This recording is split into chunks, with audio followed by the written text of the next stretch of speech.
Hey guys, it's King Dead here from Apex Gaming, and today I want to talk to you guys about trials. And the reason I want to talk to you guys about trials is because a lot of people want to go flawless, but they don't want to pay the money to go flawless. So I want to give you a couple of tips to help you carry yourself in trials. Alright, so stay tuned. So if you haven't seen my PvP 1 video, I would suggest seeing that and hopefully getting a couple tips off of that. Because in trials, you need to be able to master all of those tips before you go into trials. Because trials is a little more different and more difficult because of not being able to res yourself. You have to have someone res you. So the first couple of tips I want to give you is always stay near your team. You know, I always tease my friends and tell them that they need to be within 10 feet within me while we do trials. And it's kind of true. You want to keep that invisible, leash on each other that knows, hey, he's over there, I need to go that way because if he dies or if I die, he needs to come back and res me, or I need to res him, back and forth. The second thing I want to give you guys is always have some type of game plan for the map. Know the maps. It's one of the main things you need to do, and I will never stop clarifying that for PvP. Know your maps. You need to know where snipers are going to hide. You need to know where people are going to, camp. You know where you need to set yourself up and try and get the other team, to kind of come to you, or if you're going to snipe them, to try to out-snipe them. It's kind of a main thing. You also need to know what you're going to run. If your team is going to run a full-on rush class, then you need to know that, you're all going to be rushing. It's the type of thing. So either you're all going to rush or you're going to be the support unit.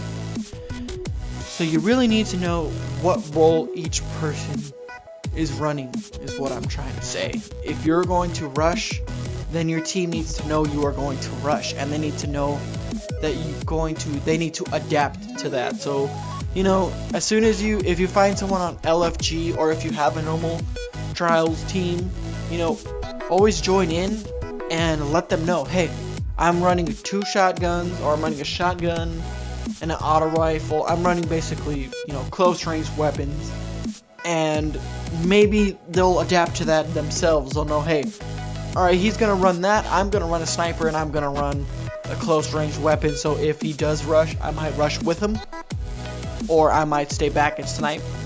You need to figure out what you as a team are going to do and communicate amongst each other, what the game plan is. Which leads to my next point, communication. Communication is a huge thing.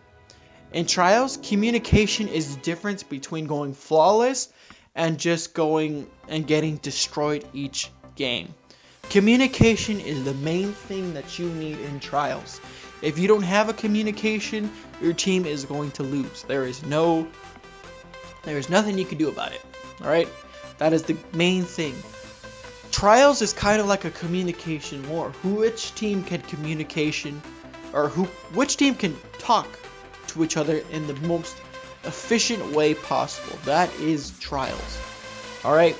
So now that I've clarified that, you need to stay amongst, like I said before, you need to stay amongst a little circle, and communicate in that circle. If you see someone coming on your left-hand side, throw a shout out real quick.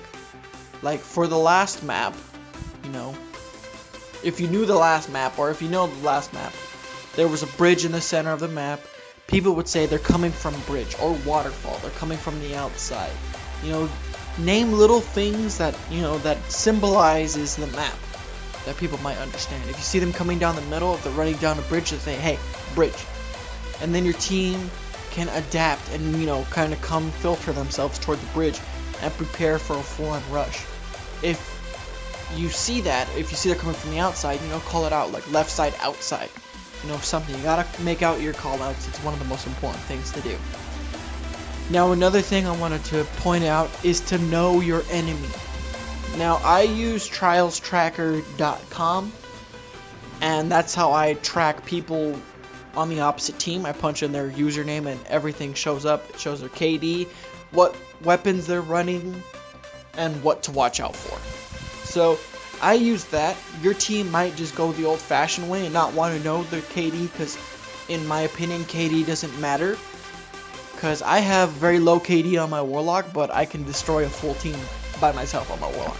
My Hunter has a very high KD, but, you know, if I got 3-on-1, it's over for me. I can't really, you know, carry my own weight that way. So, once again, you need to know your enemy.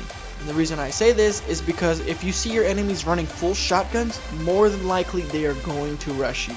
So you need to adapt to that. If they're running full shotguns, you need to either rush them and try and take them out one by one, or play the waiting game and play the range game for them.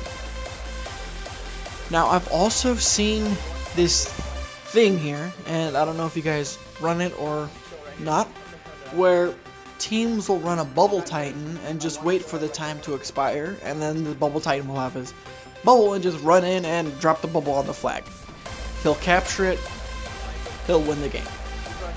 So these are all tactical things that you need to think about when you're doing trials, because trials is a very, very tough thing.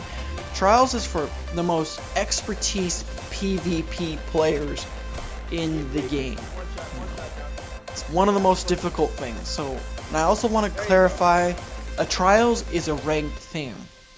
So if you have, let's just say a 1.0 KD, you will be ranked against 1.0 KDs. Even though they say it doesn't, for me, if I put my Hunter class, you know, as leader, I'll be ranked up against 1.5 people up. Because that's people at my rank, people that play at my level. So adapt to this. If you have someone with a very low KD, maybe you should make him leader, you know. I've also heard that if you leave to orbit, after the game, you will receive usually a less harder team.